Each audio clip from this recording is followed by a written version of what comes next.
lei que ela ficou conhecida como Lei da ANP. Essa lei da ANP, ela, na verdade, não era só da ANP, da Agência Nacional do Petróleo, ela era da ANP e da Petrobras. E no seu artigo 67, estava escrito nessa lei que, e Lopes Meirelles deu 2 voltas no seu túmulo quando ouviu falar nisso, estava escrito ali que o procedimento licitatório para compras e serviços da Petrobras seria estabelecido por decreto a ser editado, enfim, prazo tal. Bom, o que as pessoas não sabem?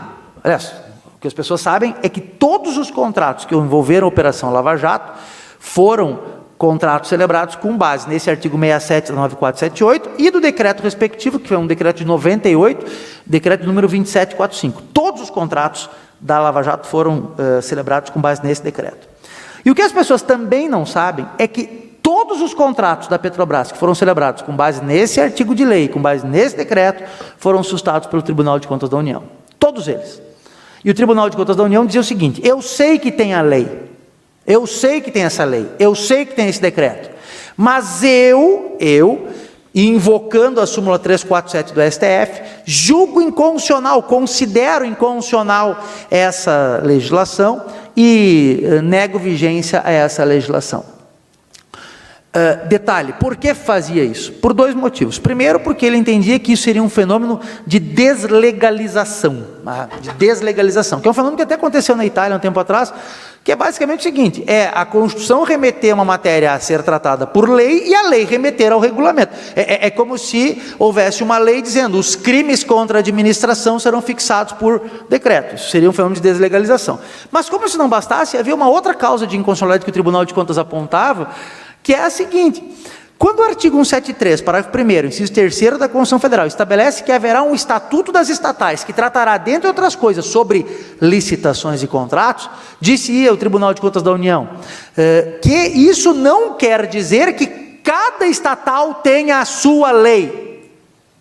Não era para ter uma lei da Petrobras, uma outra lei do Banco do Brasil, uma outra lei do Correio, uma outra lei da Caixa Federal. Não. O Tribunal de Contas da União dizia, é para ter um estatuto, que hoje temos, desde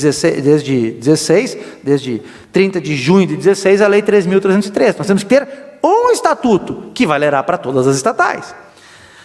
O que as pessoas, todavia, não sabem é que toda vez que a Petrobras tinha um contrato suspenso, por decisão do Tribunal de Contas, ia ao Supremo Tribunal Federal, e o primeiro caso deles foi o mandato de segurança 25888, em que, lá no Supremo, se suspendia a decisão de sustação do contrato, e o contrato ele era, então, executado. E tinha um troço estranho.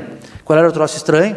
O processo não era julgado até que a Petrobras informasse que o contrato já havia sido executado, e com base nisso, o ministro, então, extinguia o mandato de segurança por perda superveniente do objeto.